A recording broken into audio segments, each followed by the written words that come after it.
భీంబెట్కా భారతదేశంలో ప్రాధాన్యత సంతరించుకున్న గుహలు. ఇవి మధ్యప్రదేశ్లోని భోపాల్కు కేవలం 50 కిలోమీటర్ల దూరంలో అమర్కంటక్ నదీ తీరాన కొండల మధ్యలో రతపాని వన్యప్రాణి అభయారణ్యంలో ఉన్నాయి. ఒకప్పుడు ఆదిమానవులకు, ఆ తర్వాత క్రూర మృగాలకు నివాసమైన ఈ ప్రదేశం నిశ్శబ్దంగా, ప్రశాంతంగా ఉంటుంది. భీంబెట్కా అన్న పేరు మహాభారతంలోని భీముడి పేరు మీద వచ్చింది. జూదంలో రాజ్యం పోగొట్టుకున్నాక పాండవులు కొంతకాలం ఈ గుహల్లో తలదాచుకున్నట్లు పురాణ కథనం. పాండవులు నివసించారన్న మాట అటుంచితే అసలు మనిషి మొట్టమొదట జీవించింది ఇక్కడేట. 15,000 ఏళ్ల కిందటే ఆదిమానవుడు ఇక్కడ నివసిస్తున్నట్లు ఆధారాలు కూడా లభ్యమయ్యాయి మన పురావస్తు శాఖ వారికి. భీంబెట్కా గుహలు కనుగొనే తీరు ఆసక్తికరంగా ఉంటుంది.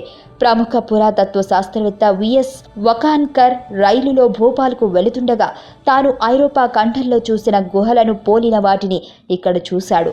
ఆ తర్వాత 1957లో తన బృందంతో కలిసి గుహలను కనుగొన్నాడు. భీంబెట్కా గుహల విశేషాలు. భీంబెట్కా గుహలు ప్రాచీన శిలాయుగం కాలం నాటివి.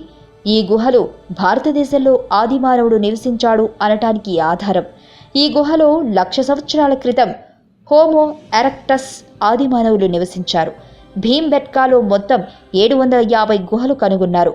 అందులో 243 భీంబెట్కా చెందినవిగా మరియు 178 లఖర్ జువార్ వర్గానికి చెందినవిగా గుర్తించారు. ప్రస్తుతం ఈ గుహలలో సందర్శకుల కోసం 12 మాత్రమే తెరిచి ఉంచారట. ఆదిమానవులు వేసిన పెయింటింగ్స్ గుహలలో ప్రధాన ఆకర్షణలు. గుహలలో సుమారు 453 పెయింటింగ్స్ కలవు. ఇవి 30,000 ఏళ్ల క్రితం నాటివిగా చెబుతారు.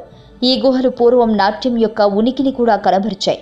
ఒకానొక రాతి గుహలో చేతిలో త్రిశూలం కలిగి నాట్యం చేస్తున్న భంగిమలోని చిత్రం ఇక్కడి పెయింటింగ్స్లోకెల్లా సెంటర్ ఆఫ్ అట్రాక్షన్. భీంబెట్కా గుహలను యునెస్కో 2003లో ప్రపంచ వారసత్వ సంపదగా గుర్తించింది.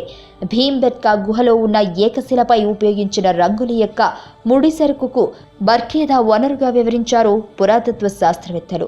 కొన్ని వాతావరణ పరిస్థితుల కారణంగా గుహలలో అరుదైన చిత్రాలు కోతకు గురవుతున్నాయి.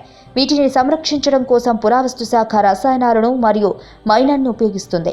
ఉదయం 7 గంటల నుండి సాయంత్రం 6 గంటల వరకు భీంబెట్కా గుహలను పర్యాటకులు, యాత్రికులు సందర్శించవచ్చు.